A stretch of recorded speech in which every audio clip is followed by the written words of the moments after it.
Je me présente, Salvatore Lucania, mais vous me connaissez sûrement sous le nom de Lucky Luciano. Ça vous dit quelque chose? J'étais considéré dans les années 30 à 50 comme le chef suprême de la mafia américaine. Ouais, rien que ça.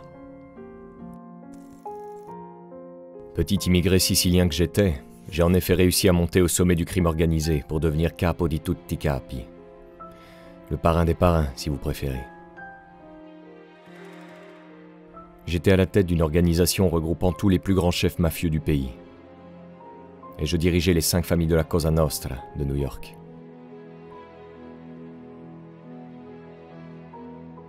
Certains m'ont alors décrit comme l'un des hommes les plus puissants d'Amérique.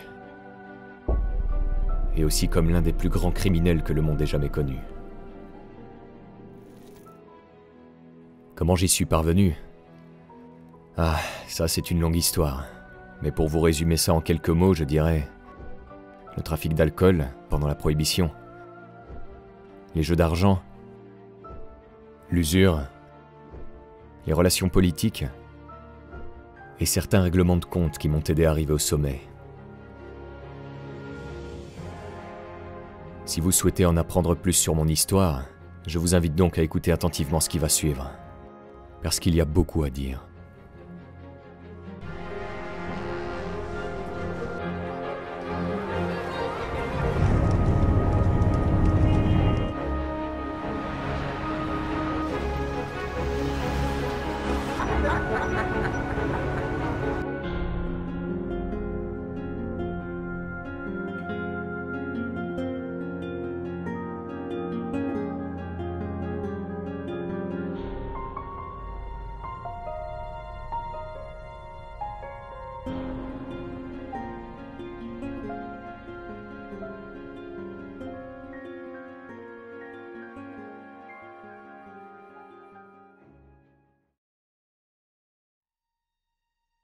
C'est à l'Ercalafriddi, une petite commune de la région Sicile, que je suis né le 24 novembre 1897. Prénommé Salvatore, j'étais le 3e enfant de la famille Lucania. Dans la fratrie, nous étions 5. Il y avait mon grand frère Giuseppe, Francesca, ma grande sœur, Salvatore, moi-même donc, et puis les 2 petits derniers, Bartolo et Concetta. Des 5, j'étais le préféré de ma mère, Rosalie Caporelli Lucania, Caporelli étant son nom de jeune fille. Elle était mariée à Antonio Lucania, mon père.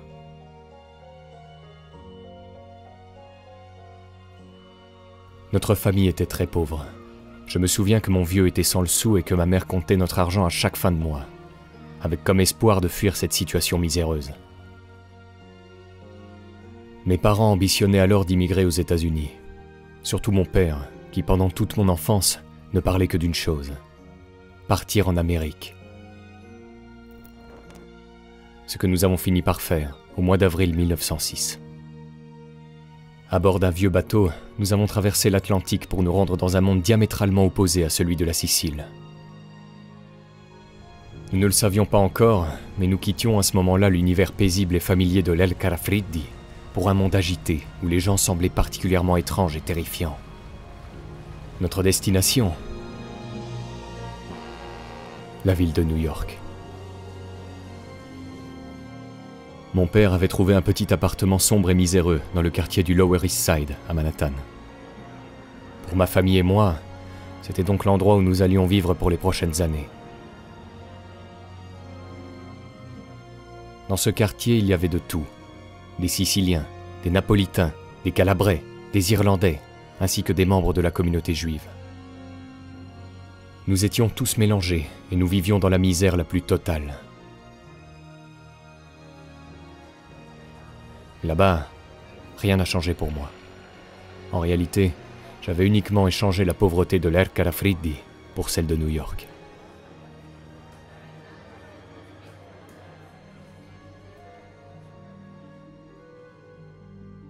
Par la suite, mon père a commencé à chercher un emploi. Chose qu'il a réussi à faire en trouvant un poste de manœuvre. Il avait un salaire plus élevé qu'en Sicile, et pourtant cela lui permettait à peine de subvenir aux besoins de la famille. Mais bon, au moins, il savait qu'en Amérique, il y avait de l'espoir pour ses enfants. Ouais, pour mes parents, l'école était la meilleure des choses aux États-Unis. Surtout qu'elle était gratuite, contrairement à la Sicile.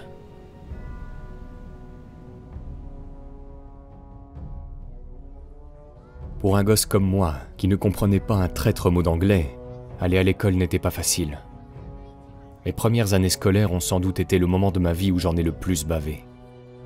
J'avais 9 ans et j'étais le plus âgé de ma classe. Les autres gosses ressemblaient à des bébés, et lorsqu'ils me parlaient, je ne comprenais pas un foutu mot de ce qu'ils me racontaient. D'ailleurs, c'est peut-être pour ça que j'ai voulu quitter l'école pour la rue. Parce que oui, au moins dans la rue, les gens me comprenaient. Là-bas, les gens parlaient le dialecte sicilien, ce qui était plus facile pour moi.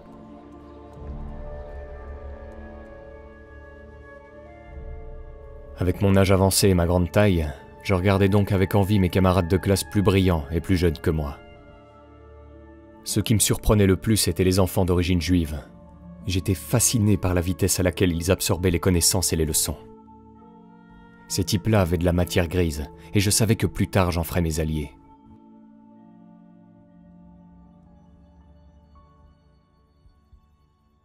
Par la suite, je me suis mis à faire l'école buissonnière. J'étais dans la rue, et j'essayais par différents moyens de gagner de l'argent. J'avais bien compris à l'époque qu'il y avait des gens qui en avaient et d'autres qui en avaient pas. Et ce qui était sûr, c'est que j'étais bien décidé à faire partie de ceux qui en avaient. Du coup, j'ai commencé à travailler comme coursier pour un marchand de glace du quartier. Puis j'ai découvert qu'il y avait des moyens plus faciles pour s'enrichir, et j'ai alors commencé à voler tout ce qui me tombait sous la main. À côté de ça, j'ai également proposé mes services de protection aux enfants juifs harcelés à la sortie des cours par les Italiens et les Irlandais, plus âgés qu'eux. Le 25 juin 1911, à force de sécher les cours, j'ai été envoyé dans une école spéciale pour enfants déscolarisés, à Brooklyn. J'y ai passé 4 mois. En sortant de là, j'avais compris que l'école était définitivement finie pour moi. Mon père m'a alors lancé un ultimatum. Retourner en cours ou trouver du boulot. J'ai choisi la deuxième option. Seulement, les seuls emplois disponibles à l'époque étaient des postes de livreur, et ils étaient rares.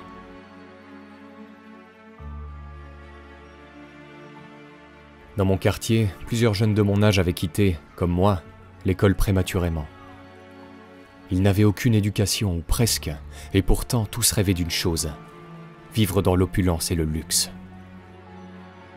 C'est ainsi que des bandes de jeunes gars se sont formées et ont commencé à commettre des délits dans tout le quartier. Et j'en faisais partie.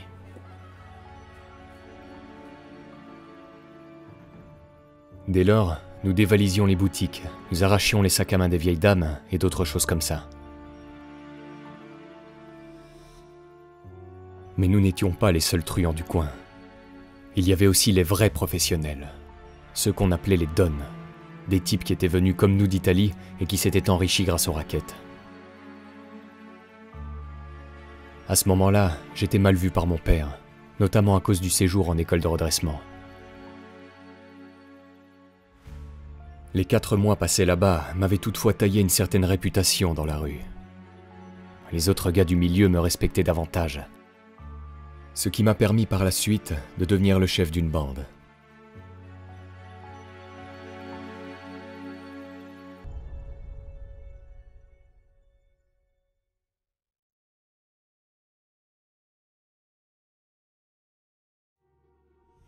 Ma bande était composée de 6 à 12 amis. Tous étaient siciliens. Ensemble, on terrorisait le quartier en pillant les magasins et en volant les passants une fois la nuit tombée. Des gangs comme le nôtre, il y en avait des dizaines dans le Lower East Side. À cette période, les bandes de jeunes délinquants ne manquaient pas. C'est alors qu'on s'aperçut d'une chose. Le quartier devenait trop petit pour nos activités. Les vols rapportaient effectivement peu, et il était donc nécessaire pour nous de tourner notre regard vers l'extérieur. Mes gars et moi avons de ce fait ciblé les hauts quartiers de New York. Là-bas, les richesses étaient illimitées. De là, nous avons pu conclure de nouvelles alliances et nous faire de nouveaux amis. C'est d'ailleurs comme ça que j'ai pu rencontrer Francesco Castiglia, plus connu sous le nom de Frank Costello, le chef du gang de la 104e rue à l'époque. Castiglia était italien comme moi. C'était un gars intelligent, lucide, impitoyable et déterminé. Il aspirait aux mêmes objectifs que moi, à savoir monter au sommet de l'échelle sociale. Très vite, on s'est donc liés d'amitié. Une amitié qui allait durer jusqu'à nos derniers jours. À 15-16 ans, le crime est par conséquent devenu mon métier. À côté de cela, j'ai tout de même continué les boulots de coursier pour gagner quelques dollars supplémentaires. Car oui, les délits que je commettais avec ma bande ne m'en rapportaient pas encore assez.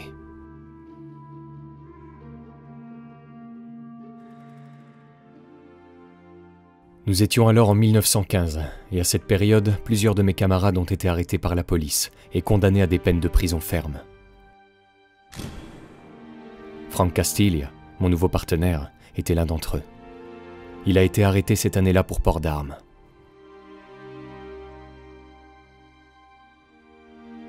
De mon côté, j'avais eu pas mal de chance. Les autorités commençaient à s'intéresser à mon sujet, mais j'évitais pour le moment la justice. Je dis ça parce qu'on m'a arrêté plus tard pour trafic de drogue. En effet, dans mon boulot de coursier, dans lequel je transportais des chapeaux, j'avais pris l'habitude de cacher de la drogue dans les articles que je livrais. À l'époque, je travaillais pour un trafiquant notoire du coin, et j'arrivais à me faire près de 100 $ par mois. C'était de l'argent facile. Puis un jour, un mec m'a balancé. Et le 26 juin 1916, j'ai dû comparaître devant la justice pour détention illégale de stupéfiants. Durant le jugement, j'ai plaidé coupable, et on m'a condamné à 1 an de prison. Heureusement, au bout de 6 mois, j'ai pu sortir grâce à une libération conditionnelle. Lors de ce séjour carcéral, j'avais changé de prénom. Je ne m'appelais plus Salvatore, mais Charlie. Pourquoi? En fait, certains détenus avaient pris l'habitude de me surnommer Sally en prison, et je n'aimais pas ça. Sally faisait trop nom de fille, du coup j'ai choisi quelque chose de plus viril, et Charlie sonnait bien.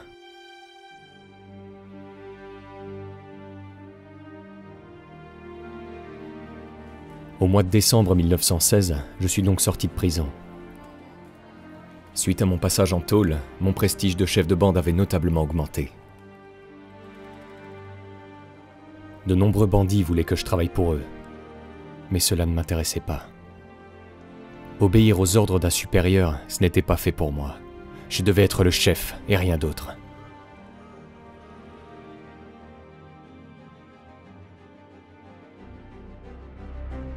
À la fin de l'année 1917, j'ai donc formé le gang qui me suivrait jusqu'au sommet.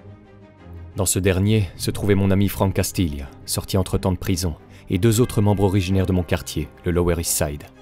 C'étaient 2 jeunes juifs qui nourrissaient les mêmes ambitions que moi. Meyer Lansky, un petit gars agressif d'environ 1,60 m qui ne se laissait pas faire. Ce gars-là avait les mathématiques dans le sang et était très intelligent.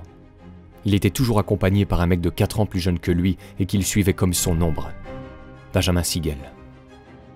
Benjamin Siegel, surnommé plus tard Bugsy, était un gars grand et beau. Il n'était pas aussi intelligent que Lansky, mais il savait utiliser son charme pour influencer ses victimes, comme ses amis d'ailleurs. Siegel avait la réputation d'un dur à cuire. Il était le premier à donner un coup de poing dans une bagarre et ne sortait jamais sans son calibre.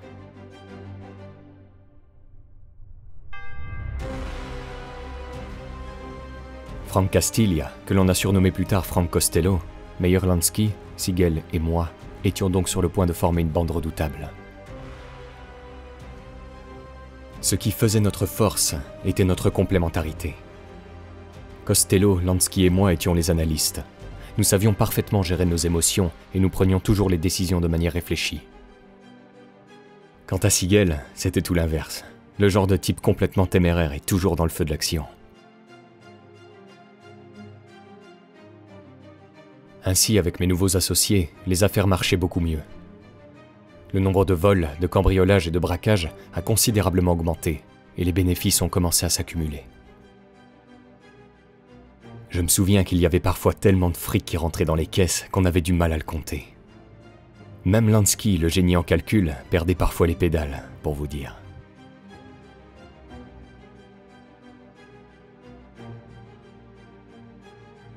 En novembre 1918, notre gang comptait une vingtaine de membres.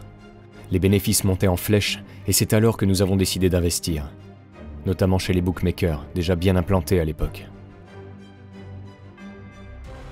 C'était le début de ce qu'allait devenir l'empire du jeu et du pari clandestin.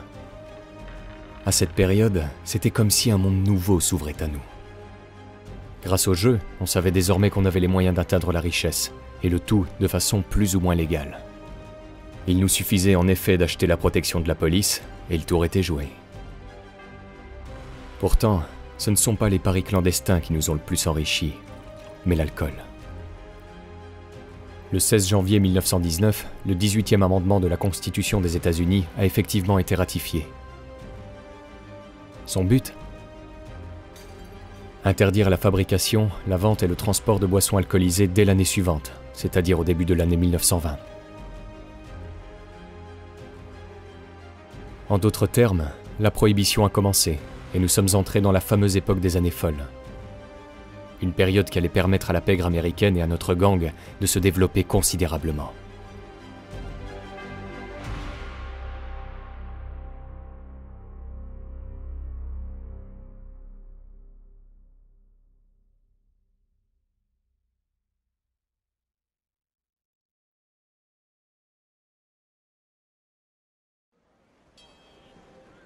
Vers la fin de l'année 1920, Mega et moi avons fêté le retour d'un ami qui faisait particulièrement parler de lui à Chicago.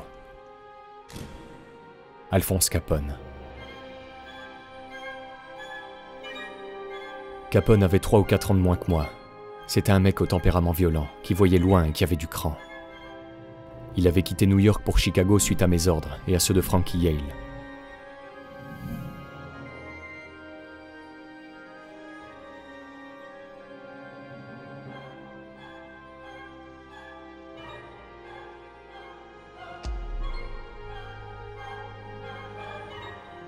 À l'époque, Capone avait en effet déjà 2 meurtres à son actif. La justice voulait alors sa peau, ce qui nous avait convaincus de l'envoyer chez notre ami Johnny Torrio, qui opérait à Chicago.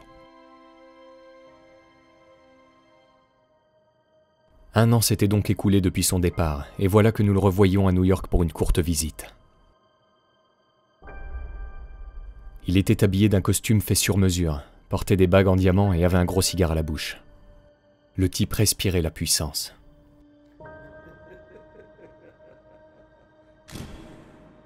Capone avait réussi financièrement grâce à l'agnole. Nous étions en pleine prohibition et il était devenu, avec Torrio, le roi du trafic d'alcool à Chicago.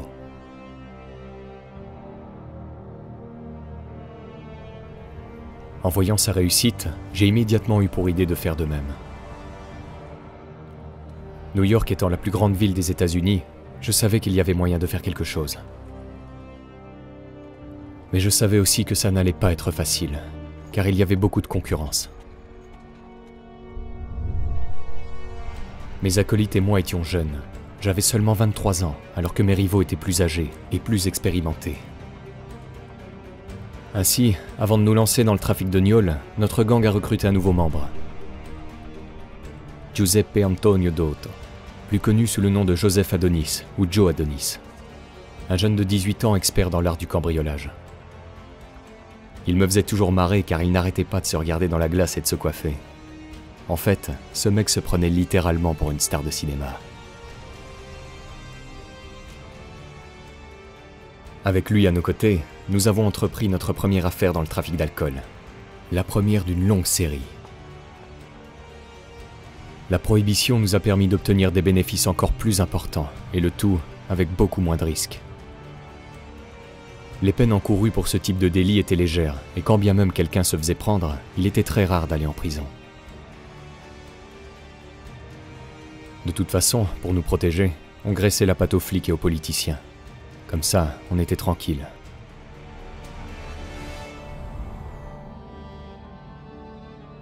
Le spécialiste dans ce domaine, c'était Frank Costello.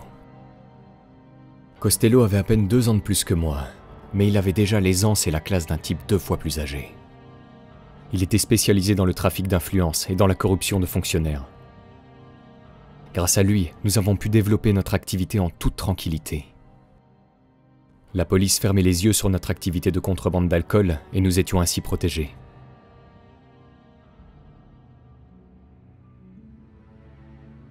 Mais plus le gang s'engageait dans le trafic d'alcool, et plus les choses devenaient complexes. Si bien que chaque membre de la bande a fini par acquérir un domaine d'expertise. Costello s'occupait comme dit de la sphère politique. Il entretenait les relations avec la police et les politiciens pour protéger notre business de gnôle et les autres activités.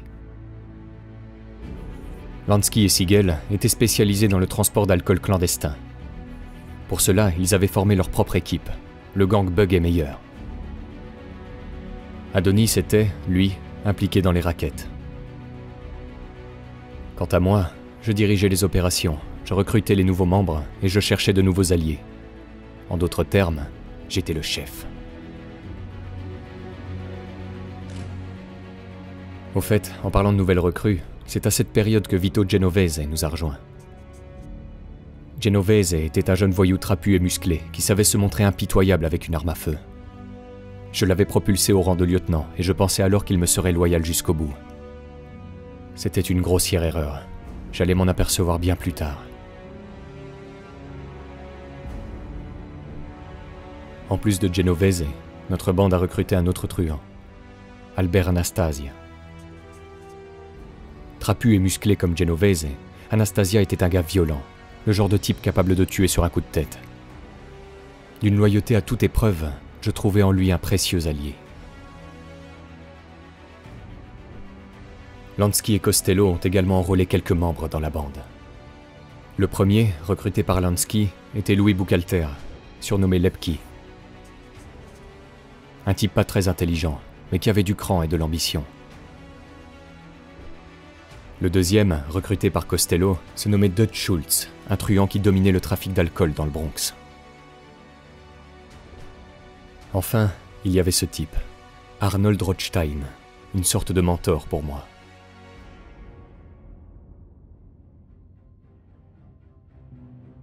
Sa passion, c'était le jeu, et je le secondais régulièrement lors de ses parties de poker. On se faisait tous les deux de l'argent comme ça. Rothstein trempait comme nous dans le trafic d'alcool clandestin. Mais il était surtout connu pour avoir truqué la finale du championnat de baseball de 1919.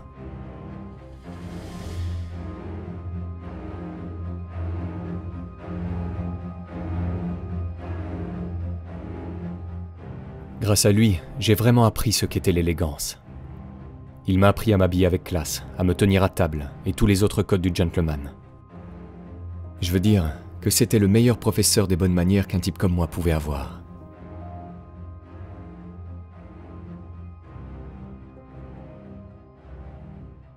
Nous étions donc en pleine prohibition et l'argent coulait à flot.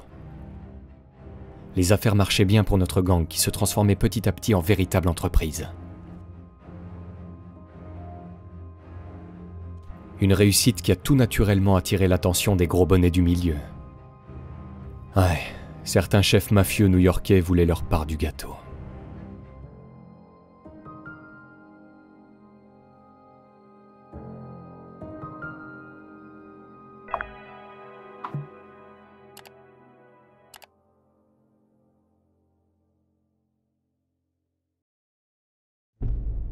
Nous étions en 1923.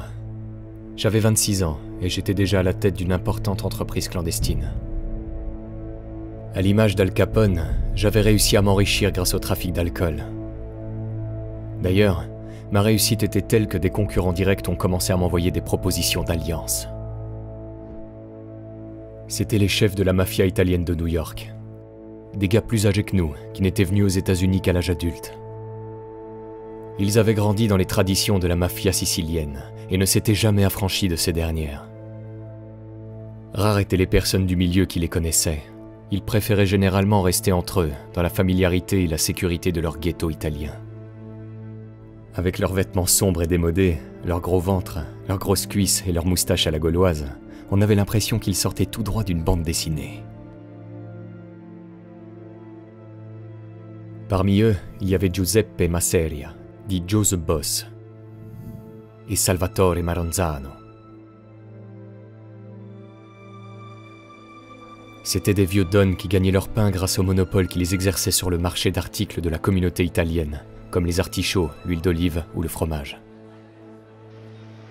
Ils contrôlaient également toutes les formes de jeux et de paris situés dans le ghetto italien.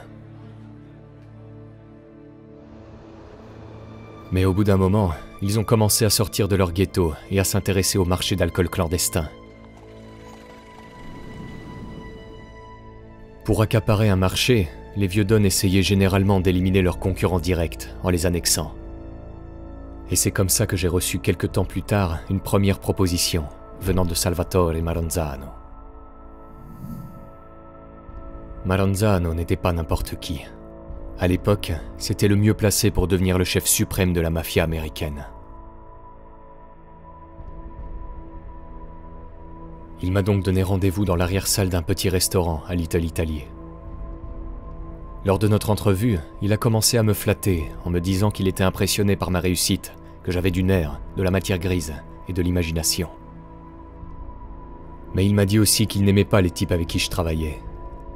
Ouais, les vieux dons comme lui respectaient tellement les traditions de la mafia qu'il ne supportait pas lorsque des noms siciliens comme Lansky, Siegel, Costello, Lepki, Rothstein ou Adonis intégraient le milieu. Dès lors, je l'ai interrompu. Je lui ai dit que c'était mes amis et qu'il était hors de question de les mettre sur la touche.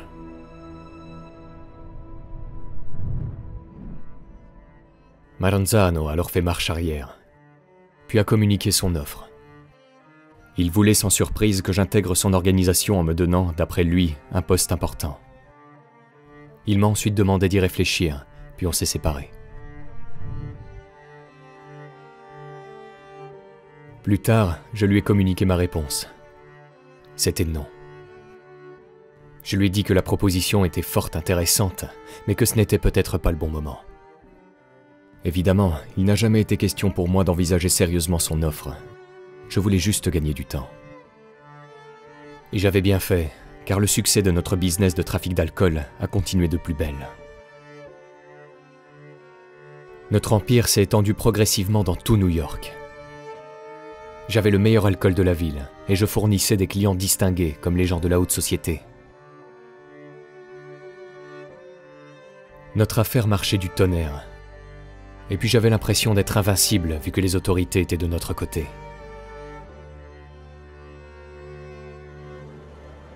Pourtant, par la suite, Maranzano est revenu à la charge. J'assistais tranquillement à un combat de boxe quand il est venu me parler.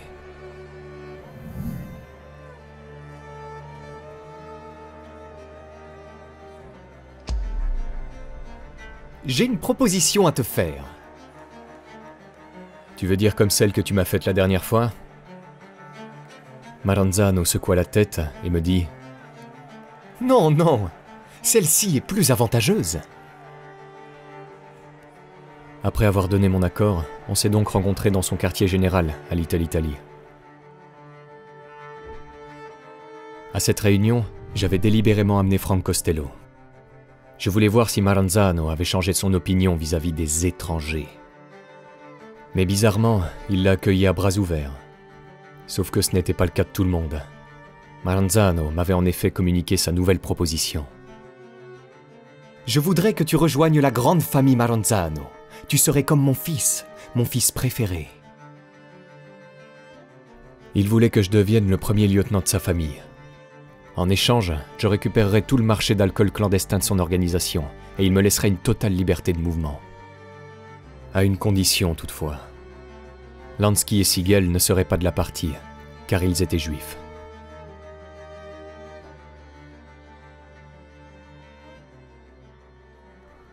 Suite à cet entretien, je ne lui ai pas donné de réponse immédiate. Personnellement, je savais que je devais refuser sa proposition. Mais je voulais tout de même demander l'avis de mes associés. Je les ai ainsi tous convoqués. Il y avait Costello, Lansky, Siegel, Adonis et Genovese. Après avoir expliqué la situation, j'ai entendu les avis de chacun. Costello commença. C'est une proposition fantastique. Et maintenant, grâce à Charlie, on sera sur un pied d'égalité avec les Siciliens. Je regardais mes amis et je voyais que tout le monde était d'accord, sauf Lansky. Je lui ai alors dit « Et toi, qu'est-ce que t'en penses, mon petit meilleur ?» Il y a de la merde au bout du bâton. Là, tout le monde a commencé à brailler en même temps. Costello était en colère et s'en est pris à Lansky. Même avec cette machine à calculer qui te sert de tête, tu pourras pas compter le fric qu'on va se faire avec cette combine. C'est à ce moment que je suis intervenu.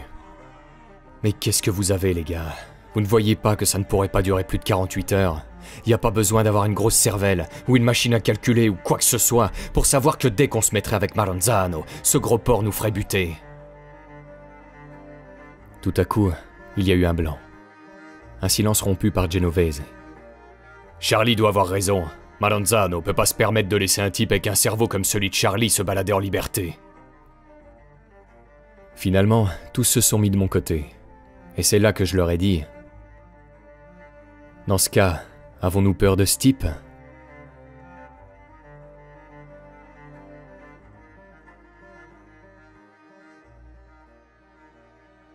En fin de compte, notre gang a fait part de sa réponse à Maranzano. C'était non. Du moins pour le moment. Notre refus à cette seconde offre de Maranzano s'est alors répandu comme une traînée de poudre. Une publicité qui m'a permis, encore une fois, de gagner en influence dans le milieu et de travailler avec d'autres bandits comme Enoch Lewis Johnson, dit Nucky, le patron d'Atlantic City, une station balnéaire dans laquelle il contrôlait tout, de la vie politique au trafic d'alcool. Et Mo Dalitz, un puissant trafiquant de gnôles qui opérait à Cleveland. Mais la plus grosse conséquence que ce refus ait entraîné a été la prise de contact de Giuseppe Masseria, le patron des patrons du milieu sicilien aux États-Unis à cette période. Lui et Maranzano se vouaient une haine féroce. Maranzano voulait accéder au trône de patron des patrons, et pour cela ces hommes sabotaient régulièrement les entreprises de Masseria. La tension entre les deux hommes était telle qu'une guerre de gang était inévitable.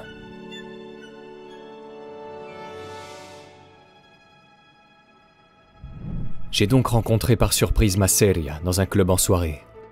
Il était accompagné par plusieurs de ses lieutenants et un groupe de jolies filles. Quand il m'a vu, il m'a interpellé en sicilien et on a ainsi commencé à discuter. Masseria voulait qu'on se rencontre le lendemain pour discuter business. Ce qu'on a fini par faire. La réunion a eu lieu dans un restaurant modeste, situé juste à côté du club de Maranzano. J'avais l'impression de revivre la même situation qu'avec Maranzano 2 mois plus tôt, à une exception près. Masseria n'avait pas la culture et l'éducation de son rival. Il était petit, gros et parlait de façon vulgaire. En fait, il me faisait penser à un gros porc. En discutant avec lui, je le voyais systématiquement regarder avec haine en direction du camp ennemi. Puis il a agité son index et a gueulé. « Écoute-moi, toi, un de ces jours, peut-être demain, il va y avoir une guerre. Je sais ce que ce fumier essaye de faire. Il voudrait te mettre à l'écart, parce qu'il pense que comme ça, il pourra m'avoir. Et c'est là, Charlie, qu'il se surestime. Viens avec moi, et on lui fera sa fête tous les deux, une fois pour toutes. » Masseria voulait que je devienne son bras droit. Durant l'entretien, il m'avait fait une proposition semblable à celle de Maranzano. Mais je lui ai dit qu'il me fallait du temps et que je ne voulais pas prendre de décision hâtive. C'est alors qu'il continue à beugler. « Mais réveille-toi, bon sang! T'as pas encore compris que s'il ne t'a pas encore dégommé et tous tes petits copains avec, c'est parce qu'il a besoin de toi! Sois pas idiot! Viens avec moi et tu seras le bras droit du vrai patron sicilien de toute cette putain de ville. C'est du pognon que tu veux. Tu gagneras plus d'argent avec moi que tu ne pourras en compter. Tu n'as qu'un mot à dire. » Ainsi, tout en l'écoutant, je me demandais lequel entre Masseria et Maranzano serait le meilleur allié. Puis je me suis dit qu'en fait, il serait préférable de les éliminer tous les deux.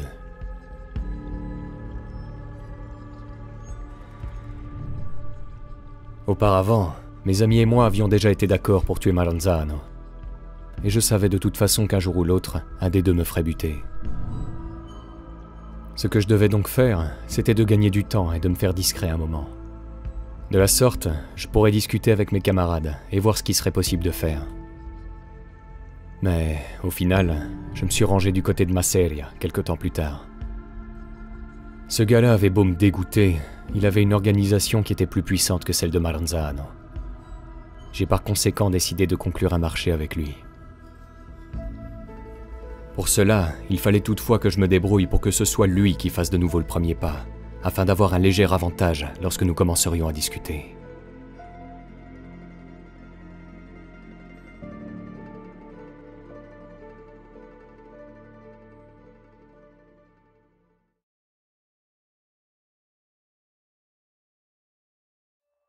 En attendant l'invitation de Joe Masseria, je continuais à développer mon business.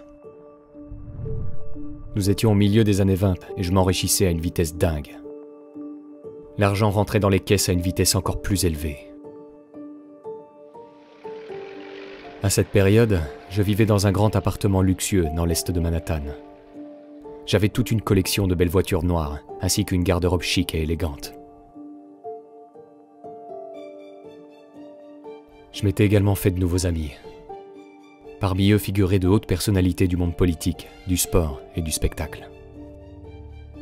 Parfois, ils m'invitaient chez eux et j'ai pu comme ça me faire quelques bonnes relations.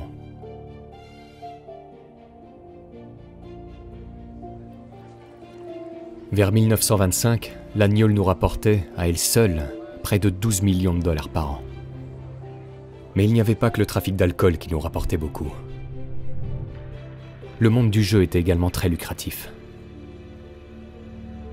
Avec mes associés, on possédait des centaines de petites officines de paris clandestins dans tout New York. En plus des nombreux casinos, salons de jeux et machines à sous. Certes, on ne payait pas d'impôts, mais nos charges étaient tout de même importantes. Il fallait payer nos salariés, ce qui représentait environ 1 million de dollars de dépenses par an. Graisser la patte aux flics et aux politiciens, 5 millions de dollars au total, et régler les autres charges. Au final, il nous restait en tout et pour tout 4 millions de dollars de bénéfices chaque année. Une somme phénoménale, mais qui n'était rien comparé à ce que nous allions empocher quelques années plus tard.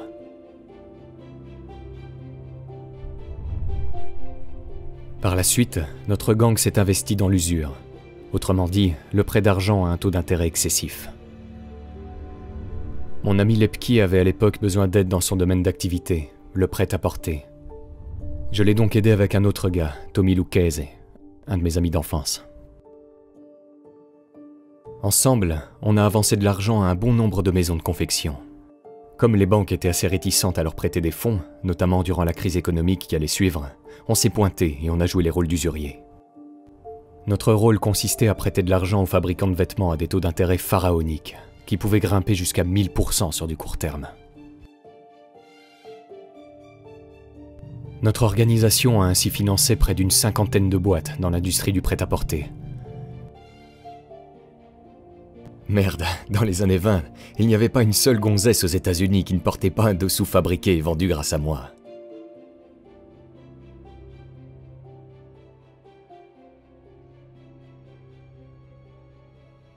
Mais plus je prenais de l'importance dans le milieu, et plus les vieux dons me faisaient pression pour que je prenne ma décision.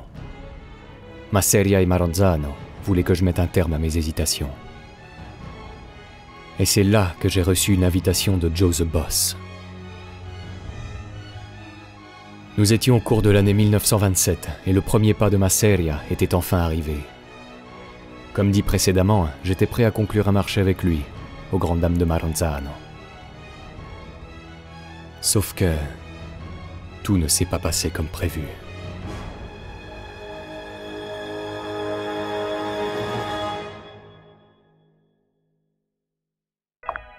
Dans le prochain épisode, je vous raconterai comment j'ai fait pour grimper au sommet de la pègre. Pour ne pas le manquer, suivez la chaîne Profession Gangster. À bientôt.